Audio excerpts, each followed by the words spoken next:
Our intervals, C major, A minor, and related modes. This time taking a look at the D Dorian mode, focusing on centering around measuring from the D note located on the 4th string down from the top of the guitar, fret number 7. This is part number 3. And one of our major objectives is to orientate all of our resources in the same direction, making them as easy on the eyes as possible from the perspective of the player of the guitar, who is of course located behind the guitar. Therefore, for example, my guitar is going to look like I'm playing left-handed, but no, we just flipped it around to mirror your perspective from behind your guitar as though you were playing your guitar into a mirror. And as you play your guitar into this mirror, you're possibly thinking, you know, before I start playing, I really should get that giant booger off of my finger, for crying out loud. No, don't wipe it on the guitar. I can't believe you just did that while we're recording here. That's ridiculous. That's not good for the wood finish. That's not good for the wood finish. Anyways, also, our fretboard over here on our worksheet will be similarly orientated, where this is going to be representing the top string on the guitar, the low or heavy E string. And if we go top to bottom, left to right, it's orientated as though we just took the guitar and imprinted the strings on the screen. We're continuing on with our project, measuring the intervals around the D note here, which basically means we're measuring the intervals that are related to the Dorian mode. Want to do a quick recap of our project here, noting that I want to really kind of emphasize and pack in as much as I can so that I can kind of do this type of exercise even without the resources in a minimal amount of time, packing as much kind of conceptual things in as I can at any given time. In other words, even if I wasn't doing this and like recording these, I would still be thinking about similar kind of exercises and keep on refining them down to try to pack in as much as I can in a short amount of time when I'm trying to like understand kind of the theory of things and memorize shapes and the fretboard and whatnot. So remember, we're thinking about the major scale and related modes. And if you think about it that way, it becomes a lot easier to pack in more different scales, because as you think about the major scale, we also are noting that all of the other modes related to the major scale are kind of packed in there. So we get all those kind of scales at the same time because they're all the same basic shape.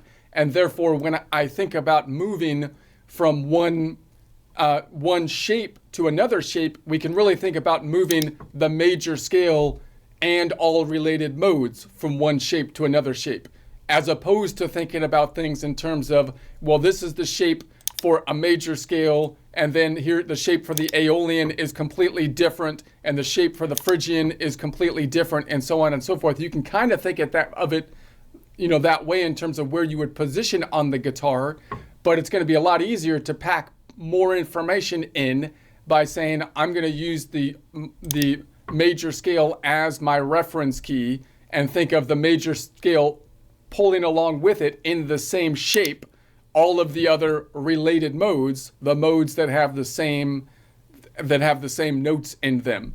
And then we could of course construct this shape multiple different ways. We can do it by just memorizing the shape, which is great, or we can do it by doing the formula whole, whole, half, whole, whole, whole, half, which I'm possibly going to make a work project on. Or we can think about it in terms of intervals being particularly useful with the guitar, because those are the things that are going to help us to see the shapes. And the shapes are the things that we need in order to visualize chord construction. So that's what we're going to be doing here. And so the intervals of the major scale have a perfect first, a 2-note away major second, a 4-note away major third, a 5-note away perfect fourth, a 7-note away perfect fifth, a 9-note away major sixth, an 11-note away major seven. If we look at the second of the major scale and we make that the tonic, then we have all the same notes, but we're now going to make it the one and call this the Dorian. Noting and remembering that when I think of the Dorian, I think of it as absolute mode number 2. Why? Because I'm using the major scale as my Rosetta Stone, as my reference key, even though it's just another mode really. There's nothing particularly special about it except that Western music has made it special from a modal standpoint. But if I do that, I can say, okay, well, that means that the Dorian just means that I'm starting on the 2 as it relates to the major scale, making it the 1. All the other notes then are, of course, the same. What happens if I then measure from the 2 and I create the same shape? I'm going to build the shape now using the intervals from the 2, the Dorian mode, as now the 1 of its own scale. We end up with a perfect first. They all have a perfect first, a 2-note away major second, which is the same for the major scale, the minor scale, which is the Aeolian mode, and the Dorian. That's the weird one that you would think would be flattened for a minor mode, such as a Dorian mode, but it's not. And then we've got the third, the defining interval, 3-note away minor third, which is what we would expect from a minor mode. The major mode having a 4-note away major third, 3-note away minor third, same as the Aeolian or minor scale. The perfects are the same, 5-note away perfect fourth, 7-note away perfect fifth, so it doesn't deviate from the normal concept of the perfects being the same on the majors and the minors. And then this is the weird one where we have the 9-note away major 6. That's the same as the major, but you would expect it would be flattened in a minor mode like a Dorian, but it's not. It keeps the major 6. So that's the one that we could basically easily shift our shape to by flattening it. We can shift our shape from a D Dorian to a D minor by simply flattening the 9th, which would give us a whole nother shape that we can think of by shape. Just flat this one, flat that note, which happens to show up 3 times the way we're constructed here. But if I flatten that note, I end up with basically a different shape, which is what I would call, see this shape, there's a G shape right there. If you look at the C major, you get a G shape. So you might call that a G shape from a cage system to kind of tagline where it is, or you might just call it position number 1. But if you move it back, you get what I would call position number 4. But you might not think about it that way, right? You could just think of it, it's the same shape, but I'm just going to flatten that 1 interval so I can easily then move from what I know, the major scale and related modes, to this in this case the D minor. So I think I might do another set of exercises on that later as well. But anyway, we'll get into that later. All right, so that's going to be it. And then we have a 10-note away minor 7, which is what you would expect. So there's only 1 interval difference between the minor mode of the Dorian and the main minor scale, which is the Aeolian. All right, so let's keep on measuring this out. Now we left off last time on, we're now on the 7-note away perfect fifth. Now the perfect fifth is one that we've seen multiple times because the perfects are usually in all of the modes. So that's, we want to keep on repeating the perfect fifth because it's in our normal chord construction. And although it's not the defining characteristic note that defines a major or minor chord, it's more prevalent. It happens more often, right? And because it's neutral, it's also something that we can add even if I don't know if it's a major or minor. So in other words, if you start playing in Dorian, you're going to start going, okay, I kind of know this shape. I get that shape. That's cool. I'd like to build chords off of this shape, but I might not have memorized which of the shapes I can build a major chord and minor chord from. Most people start to memorize that with the relation to the major scale, in which case they say, oh, I know I can build the 1, 4, 5 has a major third, major chords, the 2, 3, and 6 minor chords. But what if I make the 2 the 1, so now I'm starting on the relative position 2? Well, I could do a little math and say, well, that's the 2, so I would think that I'd still have to play, that means it would be a minor if it was related to the major scale, and that means the 1 underneath it is the 3, so that means that that would be a minor chord construction, right? And then that means that the 6 or the well, now it's the 2, it's the 1, the 2, and the 5 would now be minor, and so on and so forth. So I want to be able to, but what if I don't know that? What if I know this shape, but I can't really visualize if I have a major third or a minor third? Well, I could always at least add a 5th. It's a power chord that will work 6 out of 7 times. It only doesn't work on the Locrian, right? Because the Locrian has the flat 5th. So that's a useful thing to know. We can always add the 5th. So we want to know where the 5th interval is. So we can go up if it's on the same string, go up 5 strings or 5 notes. 1, 2, 3, 4. Wait a second. Que paso here. It's 7 notes up, not 5. It's a 5. By the way, this 5 represents this 5 right here. 7 represents the total distance. When we look at a chord construction, because it's odd, we pick up every other one. 1, 3, 5. Therefore, the name is the same for chord construction purposes. Okay, so we're going to go 7 forward. 1, 2, 3. That would be passed up here. That's too far to reach with my finger. Therefore, I'm going to take the inverse distance as though I wrap this string around in a circle and go the other way around the circle because it's a shorter distance, which is 12 minus 7 or 5 back. 1, 2, 3, 4, 5. So there's the A back here.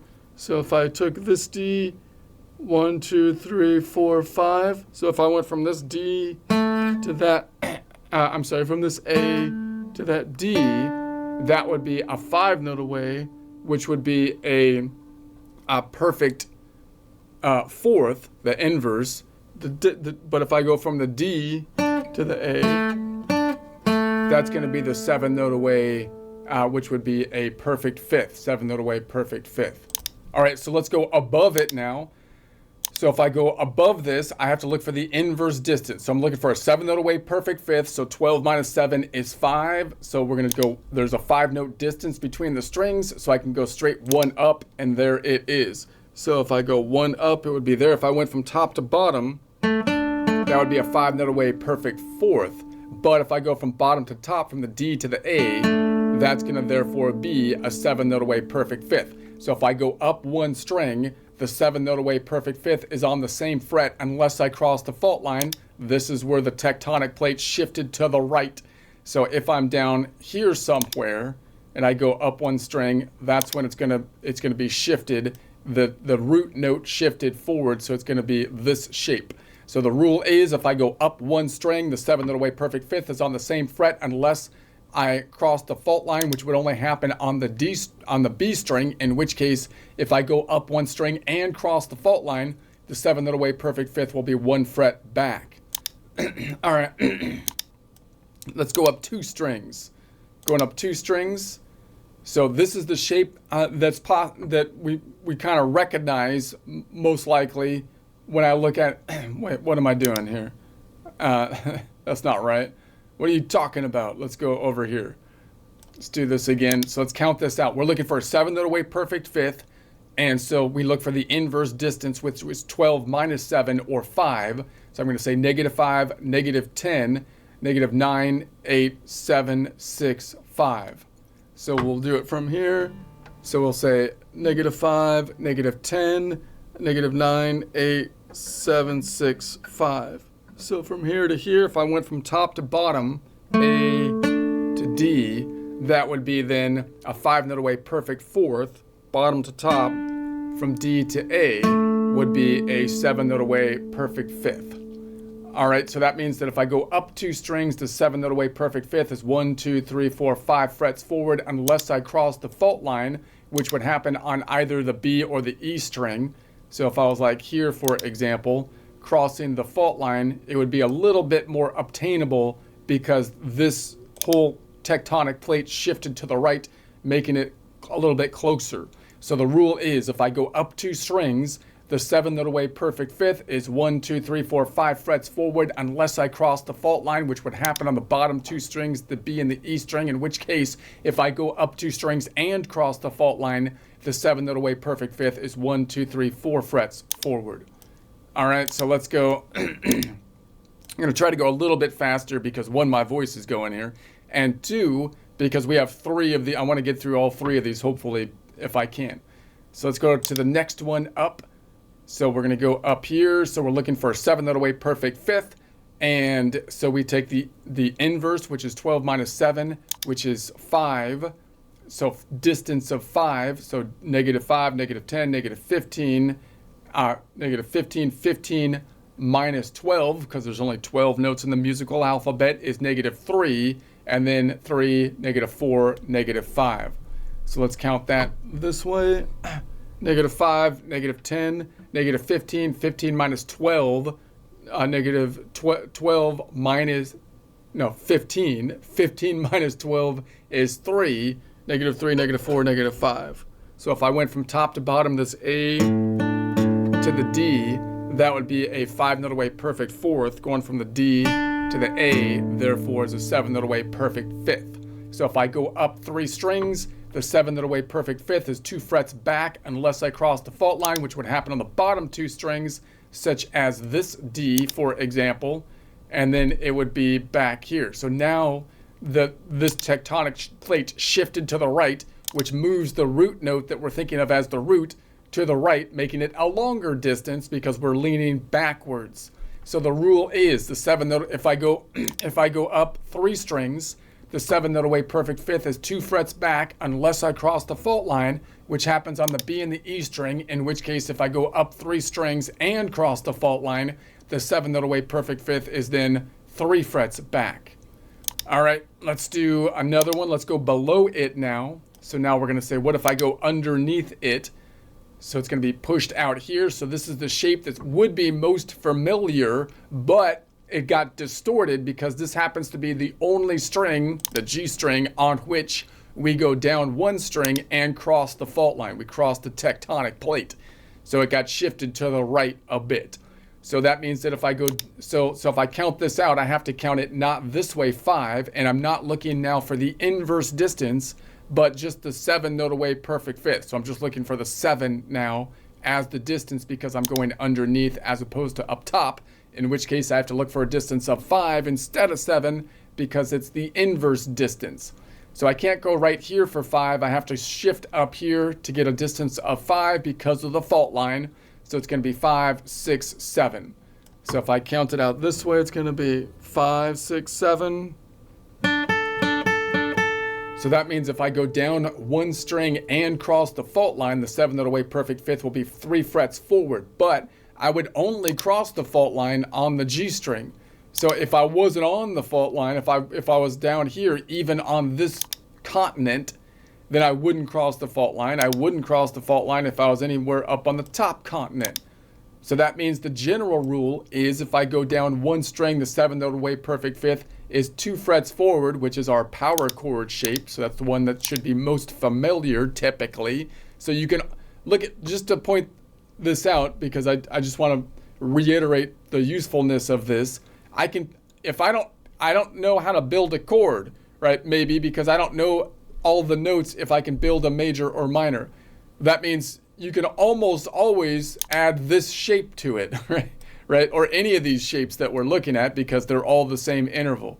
So in other words, if I'm here and there's always 1 string down, I can always add that one, right?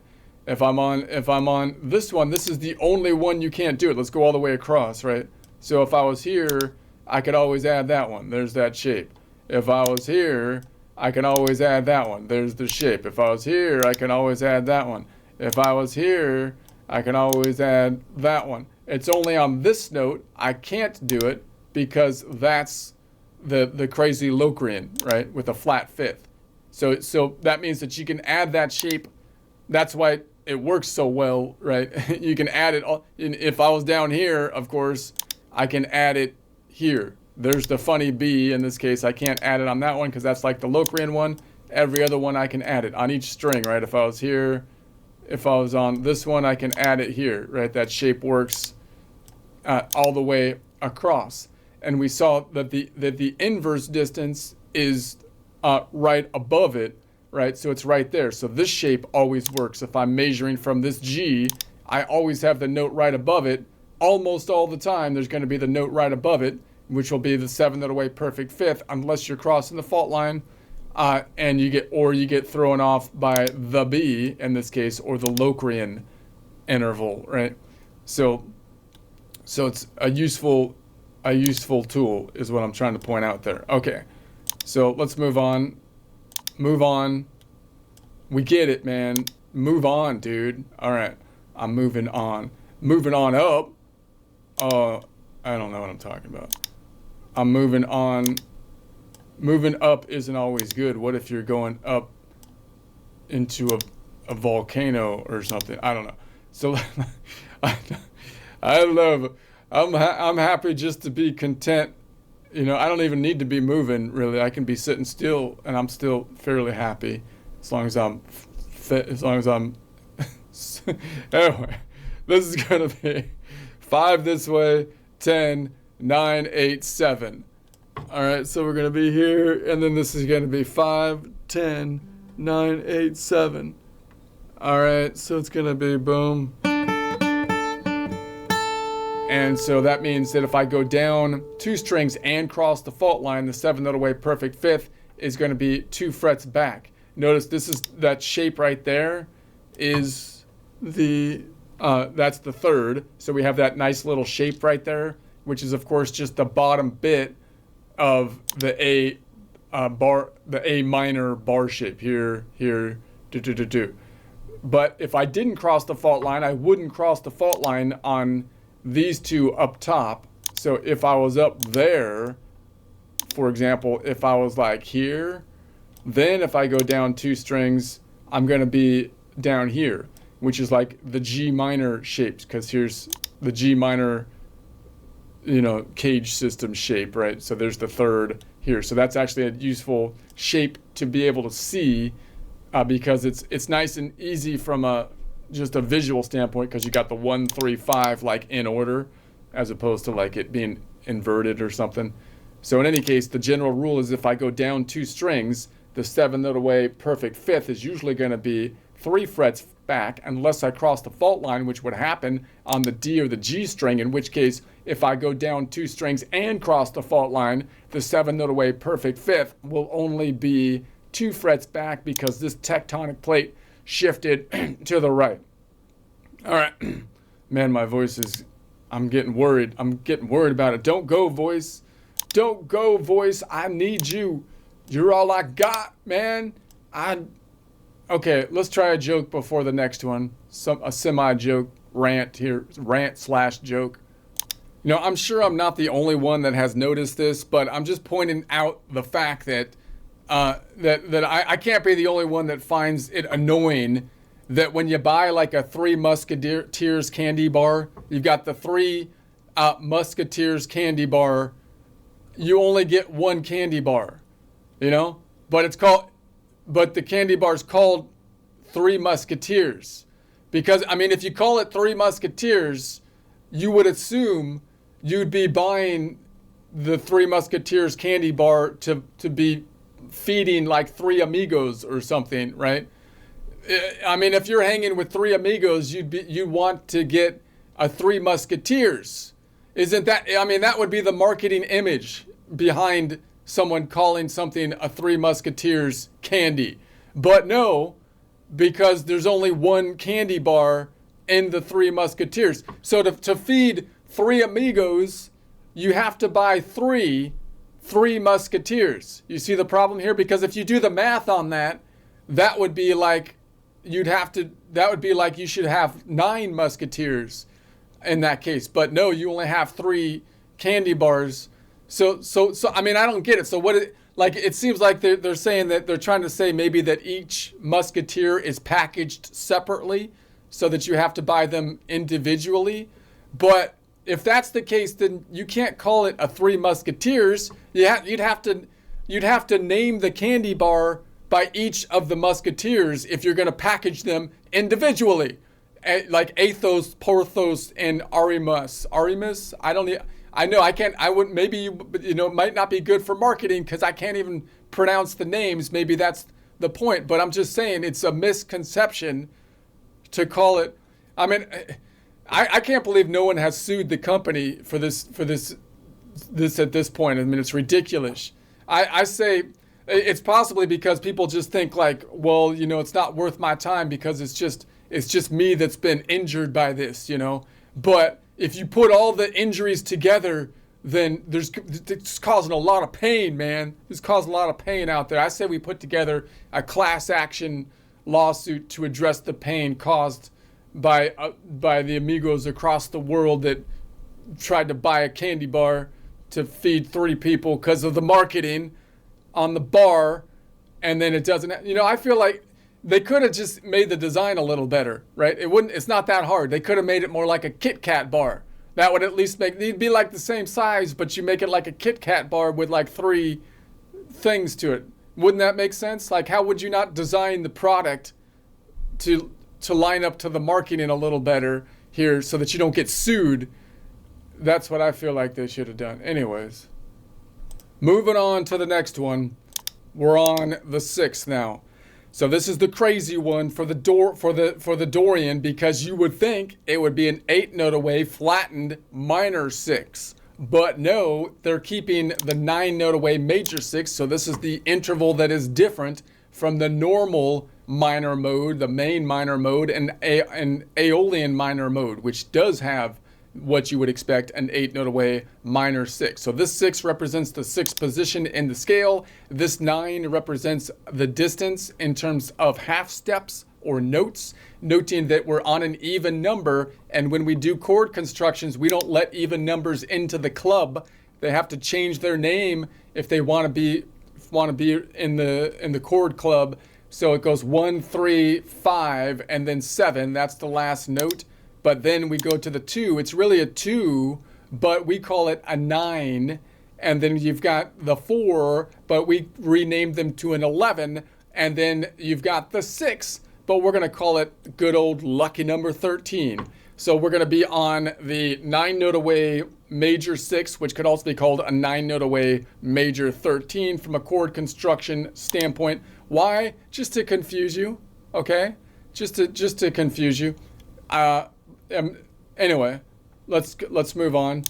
We're gonna say, actually, the reason is possibly because you would be on a different octave if you did it on a piano. Not just to point that out, so I don't want to be too. I just want to point that out. All right. So it's a 9. So if I go forward, we'd have to go 9 forward, but that's too far. It's because I want to go the minimal distance so I can actually reach it with my finger, so I can look at the inverse distance, which is 12 minus 9 or 3. So we can go back 3. So note that the 9 note, a major always has an inverse of a minor. So the inverse of a 9 note away major 6 is 12 minus 9, which is 3, which is a minor third distance.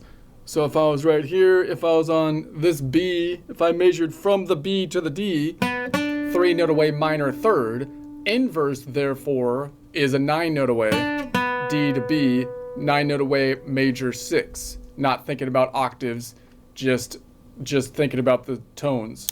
All right, let's go up then. We're gonna say let's go up 1, and we're gonna be over here. So remember, we're looking for the inverse distance when we go above it, and the inverse distance is the shape of a minor third, which you might be able to start to recognize looking down this way, right? If I count it out, we're going to say this is going to be, I'm looking for a 9 note away major 6 or a 9 note away major 13. The distance is going to be 12 minus 9, inverse distance of 3. So if I count it up, it's going to be -5, 4, 3, right? So if I do that this way, it's going to be -5, -5, 4, 3. So if I went from B to D, that would be a 3 note away minor third. Therefore, the inverse from D to B, bottom to top, is going to be a 9 note away major 6. Okay, so then that means that if I go up 1 string, the 9 note away major 6 will be 2 frets forward unless I cross the fault line, which only happens on the B string. So if I went up 1 string, it would be right there. So it's going to be closer together because this tectonic plate shifted to the right, moving what we're calling the root to the right. So that means that if I go up, the rule is if I go up 1 string, the 9 note away major 6, which you could also call the 9 note away major 13, is 2 frets forward unless you cross the fault line, which would only happen on the B string, in which case if I go up 1 string and cross the fault line, the 9 note away major 6, which you could also call the 9 note away major 13, is 1 fret forward. Let's go up Two strings. We'll go back here. That's going to be 1, 2, 3, 4, 5 back. All right, we're looking for the 9 note away major 6 or 9 note away major 13 inverse distance because we're going above it. 12 minus 9 is a distance of (3), so -5, -10, and then 10, -11, 12, or octave. So I can bring that back down to 0, -1, 2, 3. Boom. Let's do it from here. -5, -10, and then -11, -12, or 0. 1, 2, 3. So that's way out there. Almost reachable because it's 5 frets, but because we're in the larger fret side of the guitar, it's a little difficult. B to D, therefore, would be a 3 note away minor third. D to B would be a 9 note away major 6. So that means that if I go up 2 strings, the 9 note away major 6 is going to be 5 frets back unless I cross the fault line, which would happen on the bottom 2 strings, the B or the E. Let's take a look at this one. If I went up 2 strings, we'd be back here, which would actually be a further distance because, once again, what I'm thinking about as the root got pushed to the right. So now it's basically out of reach. This is where the maximum distance in frets is, basically unreachable by normal hands.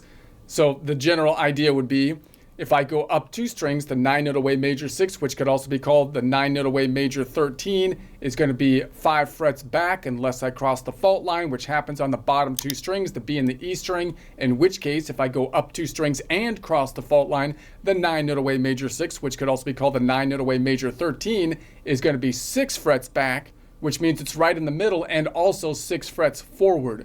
So in that case, possibly you might be able to reach it going forward, right?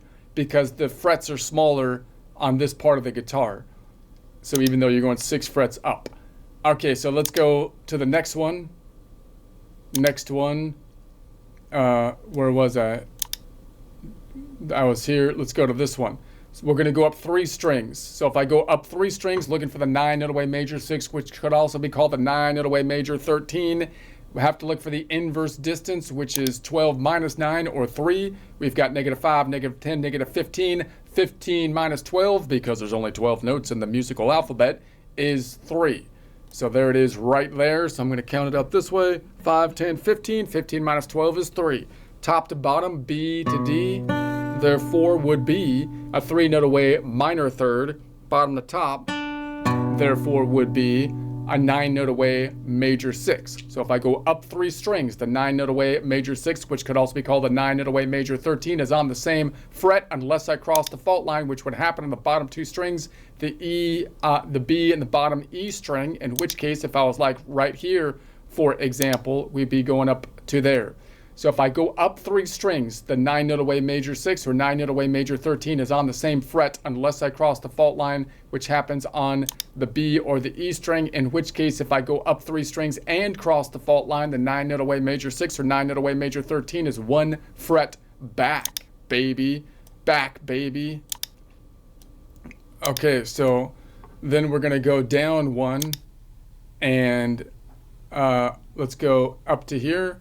So if I go down 1 string and cross the fault line, this is the only time we'd cross the fault line. So that means I don't have to go to the inverse distance, but now looking for 9 notes away, the actual distance, because I'm going below it, but I have to go diagonal because of the fault line. So it's going to be 5, 6, 7, 8, 9.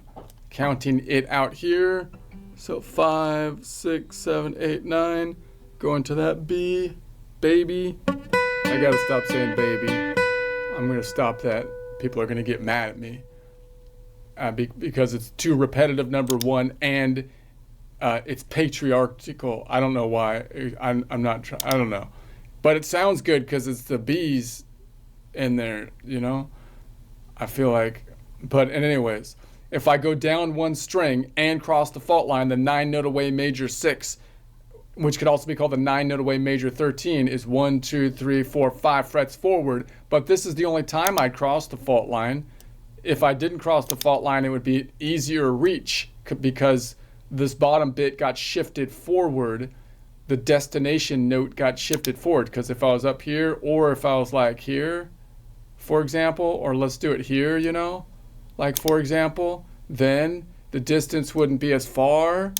It would be like we'd go down. So the rule is if I go down one string, the 9-note away major 6, which could also be called the 9-note away major 13, would be 1, 2, 3, 4 frets forward unless I cross the fault line, which would only happen on the G string. In which case, if I go down one string and cross the fault line, the 9-note away major 6, which could also be called the 9-note away major 13, is 1, 2, 3, 4, 5 frets forward.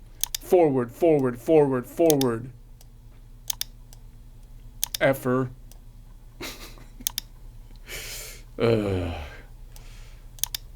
Okay. Let's go down. That's not, you can't say that on the, but it sounds good though. It has the F forwards with the Fs. Let's go down 2 strings. So if we go down 2 strings and we're looking for the 9-note away major 6 or 9-note away major 13, cross in the fault line, 5, 10, back to 9. So down 2 strings and cross the fault line, 5, 10, what did it say? Yeah, 5, 10, back to 9.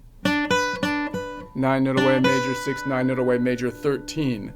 So that means if I go down 2 strings and cross the fault line, the 9-note away major 6 or 9-note away major 13 is on the same fret, but I wouldn't cross the fault line if I was on either the E or the B string, because if I was on this E string and I went down 2 strings, it would look like that.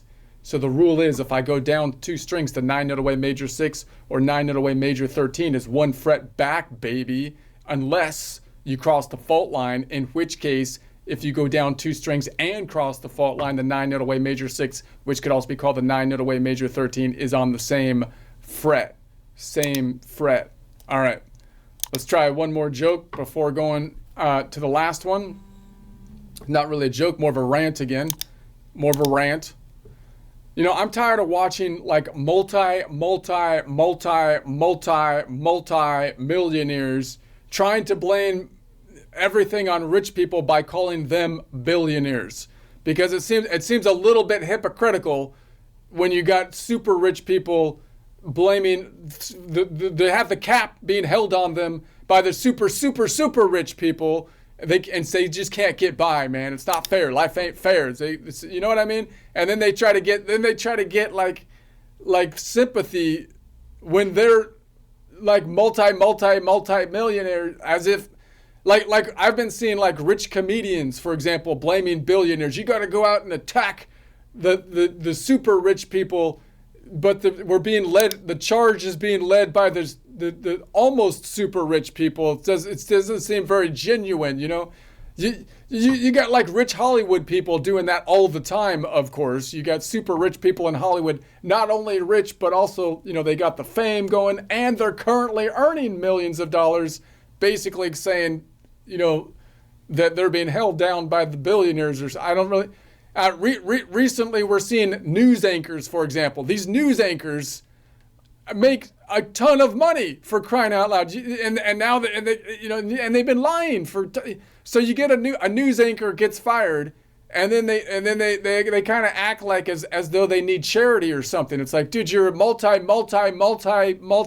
You have millions of dollars, and it's like, well, that's the billionaires are holding me down, man. The billionaires are like, I think part of the problem here is that just calling someone a millionaire or even a multi-millionaire doesn't really paint an accurate picture these days, because $1 million is no longer a line that we can really say, okay, if you cross the $1 million, you're now really wealthy, because inflation has happened for a long period of time. If you crossed $1 million, like when I started in the workforce, it was like that's a major achievement. But we've had a lot of inflation, so we don't have that nice line. And the problem is, you know, if you go from $1 to $1 million, that's nowhere like the distance going from 1 million to a billion. There's a big difference. So when people start throwing around you're a millionaire or you're a billionaire, like I don't think like we really grasp. We need some more definition in here. I mean you could be a 999 millionaires before being a billionaire, because there's 1,000 millions and a billion. So we used to say that 1 million means you're rich, and you are pretty well off. If you got a million, that's great. But that's a lot different. I mean, you can have 999 millions and still claim that you're just a millionaire, and you're blaming the billionaire for holding you down, right? I mean, if you're a 999 millionaire, I don't think you can claim that you're the little guy and point to the billionaires that are putting the ceiling on you. I mean, we need some new terms. I feel like a plain old millionaire who's still doing great, but in comparison, it's got to be like 1 to 5 million, maybe 10 million at the cap for someone being called a millionaire these days. Okay, so they're a millionaire, they're doing good, that's great, but you have to have a term for, like, what if they're over like 5 million, or let's say over 10 million? Then we got to say, like, you're like a 10x super millionaire. We need a new, like a super millionaire or something like that at some level, so that we can make some distinctions here. And if you're a super, like, or like if you're over 50 million, you're like a 50x mega millionaire or something like that. Something that sounds catchy so that it still has a mega million, so we can kind of understand. Or 100 million, then you're a 100x mega millionaire. You're a mega millionaire, and you're complaining about the billionaires. Or if you're an over 500 million, you're a 500x plus absurdly wealthy millionaire. You're not just a millionaire, you're an absurdly wealthy millionaire. And if you have over like 700 million, you're a 700x, may as well be a billionaire millionaire. And I certainly don't want to hear people complaining who are 700x, may as well be a billionaire millionaires, claiming that the billionaires have been holding them down, and they're the super righteous ones or something. You know, I mean, I don't think you should do that even if you have 1 million, but certainly if you're a 10x plus millionaire or above, and you're currently making multi-millions a year, so you don't just have that money in the bank, but you're actually making millions revenue currently, then claiming the billionaires are the root of all evil, it seems strange. It seems plus they yell at the wrong billionaires. They yell at the billionaires who actually seem to be doing good, as opposed to the billionaires that are trying to tear down the whole society, for crying out loud. I mean, if the billionaire guy is actually doing good stuff, like putting people on Mars, or making private delivery at any time to your doorstep for like anything in the world, making alternative energy cars, helping the AI battle against countries that are hostile, that would like to destroy us with AI machines, I don't see how they're the ones holding anyone back. It seems like those are the kind of people growing the pie, saving people like me's time, so I can possibly increase, our standard of living over here, because I don't have to go to the store to pick up a battery anymore, because I can ship it right over. Anyway, we need some new terms. I'm just saying, we need new terms. Millionaire and billionaire is not defined. Doesn't do it. Seriously, this is serious. We need new terms, man. All right, let's do one more here. One more round. We're going to go to the 10 note away minor 7. So it's a minor 7. That's what we would expect. Back to what we would expect from a minor mode, the Dorian mode. The major 7 would be an 11 note away major 7. It has been flattened to the minor 7. This 7 representing that it's the 7 in the scale, and this 10 represents the distance. When we look at a chord construction, it's still in there. It's going to be the 1, 3, 5, and then 7, because it's an odd number, so we don't have to rename it. But it's not part of the top 3. It's not in the super cool click, but it's the 7, which makes it kind of cool still, because it's like I'm not like it's like not in the super cool group, but it's still like kind of cool. It's like on the perimeters and whatnot. So it's still, I don't know. It's got that kind of that kind of vibe going, you know. Anyway, we'll try. I'll try to point out the major 7 and the minor 7, remembering that if you're in a blues situation, usually you're in a major, like if you're in a major blues, playing like a Mixolydian or a major scale, the Ionian, then you might smear in the minor 7 as a kind of a bluesy type of thing to do. You can try to do it if you're playing in a Dorian mode and kind of smear in a major 7, but that's a little bit harder to do. Although you could do it like if you're rolling home, right? So like well, let's think about it here. So just keeping that in mind.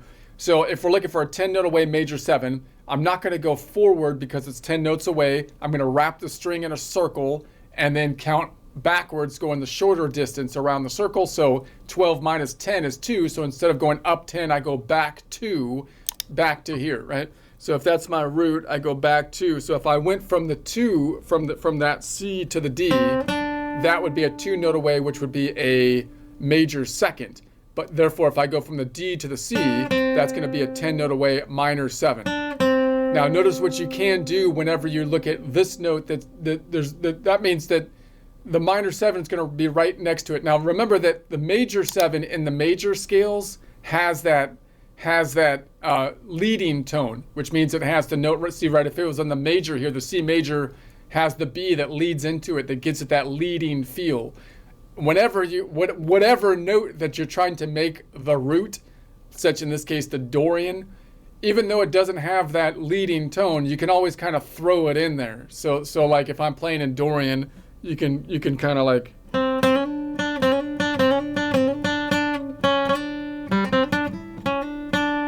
you can add a lead in to go home, and that happens to be the major 7. So that means that you can kind of still smear in the major 7 as you're leading home, if nothing else, right? So you could kind of think of it that way, possibly. Okay. Anyway, let's go up above it. We're going to go up here. So we're looking for a 10 note away minor 7. So because we're going above it, we have to look for the inverse distance. So 12 minus 10 is 2. So it's going to be -5, -4, 3, 2. So we're going to go from here, boom, -5, 4, 3, 2. So if I went from top to bottom, that would be a 2 note away, which would be a major second, remembering that the inverse of a minor is a major, the inverse of a major is a minor. That means that if I go from the D to the C, it's going to be a 10 note away minor 7. 10 note away minor 7. The major 7, just for context purposes, would be over here. So you don't really do that so much in a minor key, but if it was a major key, like if I was playing in D major or D Mixolydian, then you might mess with that more. Not so much playing in a minor key, but you could see also that from that C, you've got the rolling forward to the D up here. All right, so let's go up 2 string. Well, no, wait, hold on. So if I go up 1 string, then the 10 note away minor 7 is going to be 3 frets forward unless I cross the fault line, which would only happen on the B string. So it would be like right here, for example, in which case it would be because this tectonic plate shifted what we're thinking of as the root forward, and we're moving forward, it would be a closer distance. So the rule is 10 note away minor 7. If I go up 1 string, it's going to be 3 frets forward unless I cross the fault line, which only happens on the B string, in which case if I go up 1 string and cross the fault line, the 10 note away minor 7 is only 2 frets forward. All right, let's go up 2 strings. 2 strings, boom. 10 note away minor 7, looking for the inverse distance because I'm going above the note. 12 minus 10 is 2. So it's going to be 2 note distance, -5, -10, and then -11, 12. That gets us back to the octave. I can bring that back down to 0, -1, -2. So let's count it out from here. So -5, -10, -11, 12. That gets me to the octave, so back to 0, and then 1, 2. So if I went from top to bottom, that B to D, that would be that C, to D. That would be a 2 note away major second. If I go from bottom to top, therefore D to C, that would be a 10 note away minor 7. The major 7, of course, will be here because we flattened it. So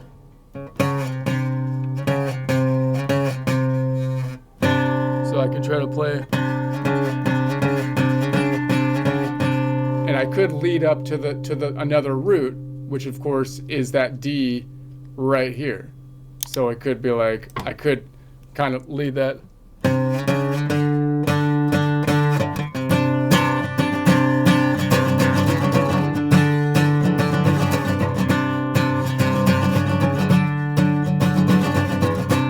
And as long as you're moving, the other rule that you can kind of start to play with is if I can play that leading tone as I go back home, I can also take a half step. So even though that is out of my shape, if I just take a half step, I'm still kind of doing like a leading tone back to the C. So that basically means the rule is I can always do a half step, basically, if I'm leading the half step to something that's in the key that I'm in. Typically, though, you want that to be like the destination that you're going to, but you could start to do just patterns like that. All right. So in any case, let's go. So that means that if I go up 2 strings to 10 note away minor 7, 1, 2, 3, 4 frets back, unless I cross the fault line, which would happen on the bottom 2 strings. So let's do like this one. And then it would be back here. The root basically got shifted forward because the tectonic plate got moved forward. So if I go up 2 strings, the rule is if I go up 2 strings to 10 note away minor 7 is 1, 2, 3, 4 frets back unless I cross the fault line, which would happen on the B or the E string, in which case if I go up 2 strings and cross the fault line, the 10 note away minor 7 would be 5, 1, 2, 3, 4, 5 frets back. All right, let's go up to the next one. Let's go up to the next one. So here we go. So we're looking for the 10 note away minor 7, which has an inverse distance of a 2 note away, 2 notes away. So it's going to be -5, -10, -15. There's only 12 notes in the musical alphabet. 15 minus 12 is 3, and then 2. So let's count it up from here. -5, -10, -15. 15 minus 12 is 3, -3, and then 2. So if I went from top to bottom, that would be a 2 note away major second, bottom to top, therefore is a 10 note away minor 7. So where's the major 7? It's going to be right next to it. So it's going to be right there. So you can kind of, so if I play, I can try to play these open notes, the A and the E are, the A and the D are still there. So if I was kind of like reaching up like that, I could try to smear it.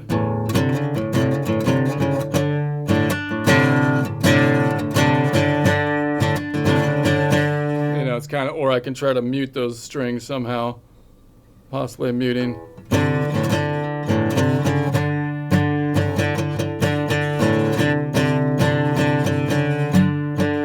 I'm still ringing out this one, which is the D, which might be okay because I'm on the D. That's the double root.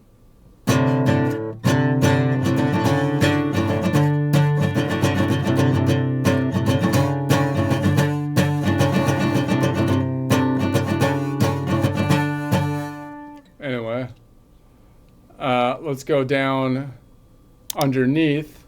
So that means, wait a sec. So if I go up 3 strings, the 10 note away minor 7 is 1 fret forward, unless I cross the fault line, which would happen on the bottom 2 strings.